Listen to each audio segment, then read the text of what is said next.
11h18, no intervalo de bloco, eu disse que a gente ia falar sobre taxa Selic e ela está aqui do meu lado. É a economia em pessoa, é a mulher que nos ajuda a entender o que esse monte de números e de taxas acaba mexendo, né, com a nossa vida, com a nossa rotina do dia a dia. Dai Gubert, da Fides Investimentos, aqui conosco na CBN para a gente descomplicar tudo que envolve o mundo das finanças. Bom dia, Dai, tudo bem? Bom dia, ouvintes da Rádio CBN, bom dia, Eve. E tradicionalmente, a cada 40 dias, ouvintes do Descomplicando as Finanças já sabem que eu venho aqui com a minha taxa Selic para falar sobre esse assunto.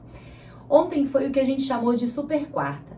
A quarta que reúne decisão nos Estados Unidos e decisão aqui no Brasil. Aqui no Brasil, aconteceu o que a gente projetava, que era uma redução de 0,5%, 0,5%, levando então a taxa de juros a 11,25%. Nossa projeção segue com reduções graduais, levando essa taxa, Eve, até o final do ano em 9%. Nos Estados Unidos, aconteceu também o que a gente projetava, que é a manutenção. O que é a manutenção? Vamos manter nessa taxa e continuar acompanhando. E o presidente do Banco Central americano já disse ontem que na próxima reunião, daqui a 40 dias, ele deve manter essa taxa por lá, que é em banda nos Estados Unidos entre 5% e 5,5%. O que faz o plano aqui no Brasil mudar? Bom, dados de inflação, quando a gente olha para trás, o cenário de inflação foi benigno, só que essa semana a gente teve na segunda-feira dados de inflação trazendo um índice um pouquinho maior. A gente também está acompanhando as notícias em resultado do déficit do governo brasileiro, ou seja, o governo gastou muito em 2023.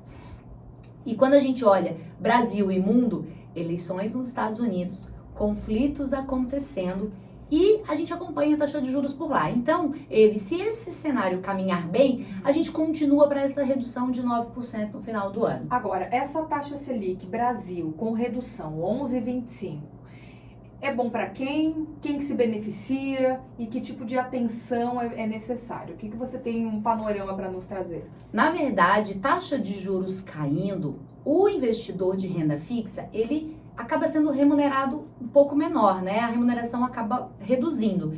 Só que a gente tem que pensar, Eve, que taxa de juros caindo é bom para o Brasil. Quer dizer que os investidores, os empresários vão gerar emprego. Gerando emprego, a economia se move, né? Então isso é bom para o Brasil. Quando o cenário é de juros para cima, é bom para os investidores na renda fixa. Mas o investidor também compra o seu pãozinho e abastece seu carro. Então, a ordem é: se a taxa de juros cai, quer dizer que a inflação caiu. E se caiu, é bom para você na hora de fazer as suas compras, seja investidor ou não. Para quem toma crédito. Aí, quando a taxa de juros cai, é bom para quem toma crédito. Aí a gente olha para o empresário de novo, ele tomando crédito para aumentar a quantidade de funcionários, para colocar de pé um novo projeto. Então, a taxa de juros reduzindo é bom para todo mundo. O investidor que está acostumado a ganhar um pouquinho mais na rentabilidade nos juros altos, ele precisa rever a sua carteira de investimentos e buscar ativos com rentabilidade em outras classes, porque a relação é a seguinte: se a taxa de juros sobe, ativos de bolsa acabam sofrendo. Se a taxa de juros cai, ativos de bolsa se beneficiam.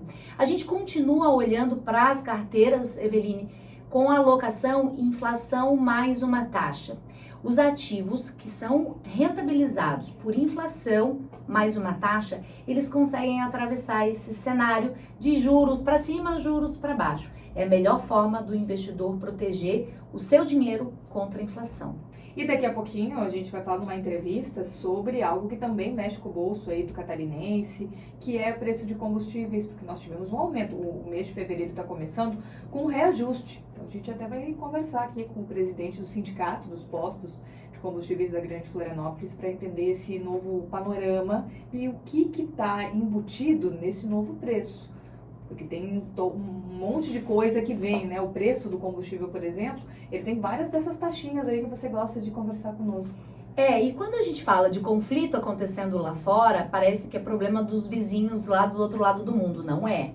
A gente tem agora em janeiro, a gente teve um uma situação diferente no Mar Vermelho, no Canal de Suez, que coloca esse transporte de mercadorias numa outra situação. Então, a gente está falando canal marítimo, a gente está falando de Israel, a gente está falando de Ucrânia.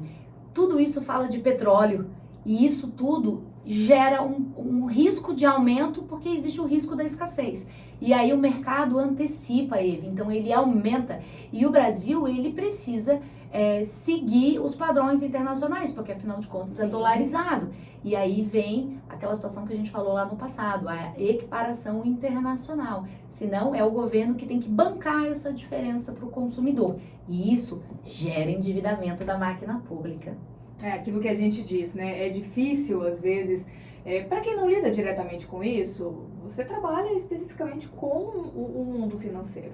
Para quem só sente as consequências, tem que saber o mínimo, gente. Né? A gente tem que estudar, conhecer o mínimo, ou para não perder dinheiro, ou para entender o que está acontecendo e conseguir fazer as melhores escolhas.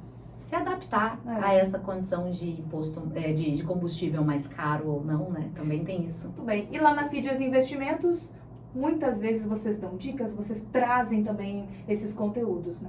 É isso aí, a gente vai empoderar aí em 2024 o nosso canal do YouTube, porque aqui a gente tem poucos minutos para abordar, né, Evi? E lá no YouTube a gente vai deixar vídeos um pouquinho mais de tempo e mais explicadinho. Então essa é a nossa missão para 2024. Uma ótima missão e com certeza vai dar certo, né? Conteúdo tem, é só organizar direitinho essa nova rede, né, de distribuição de informação.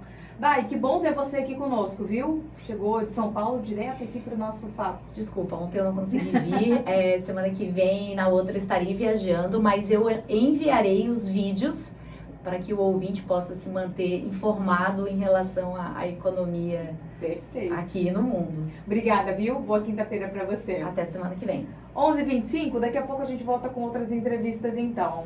Conto com vocês, não sai daí, até mais.